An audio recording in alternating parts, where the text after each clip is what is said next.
show you how to do compressor operation test.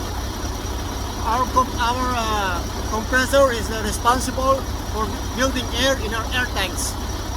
So let's open our hood to check, and I'm gonna show you how our compressor looks like.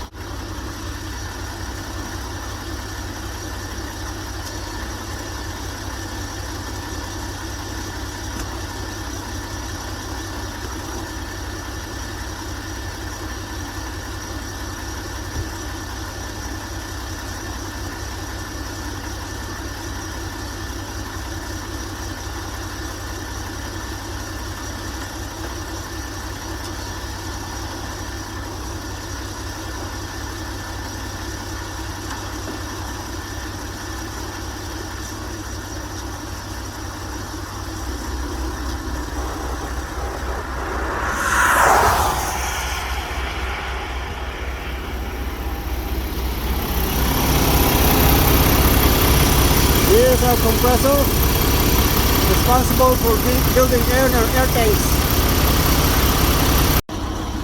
Let's go inside the truck so I can show you how to check it.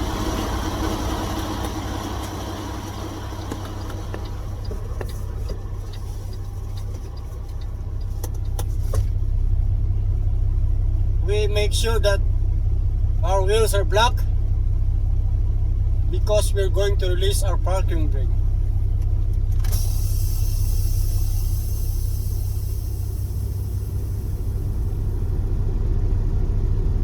We're going to time our compressor building air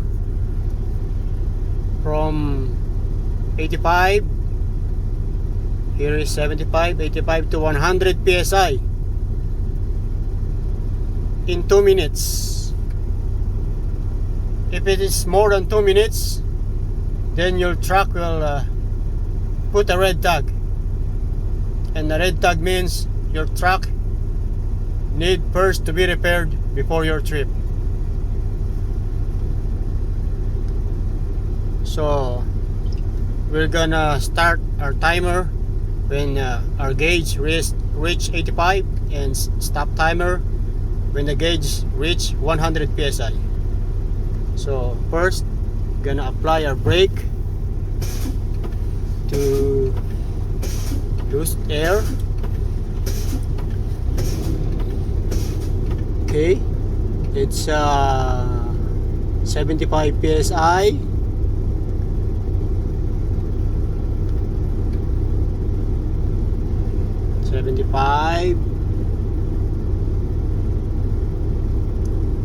And 85. Start.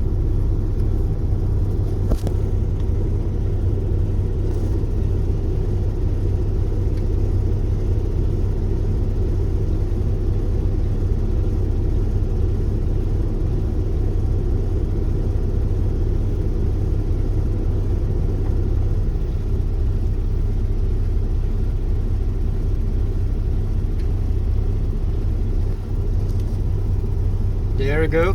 Stop. We've got 29 seconds in our clock. So our compressor are functioning normally. If it's not functioning properly, then your truck will put a red tag, and the red tag means your truck need to be repaired before your trip. So thank you very much. I hope you learn.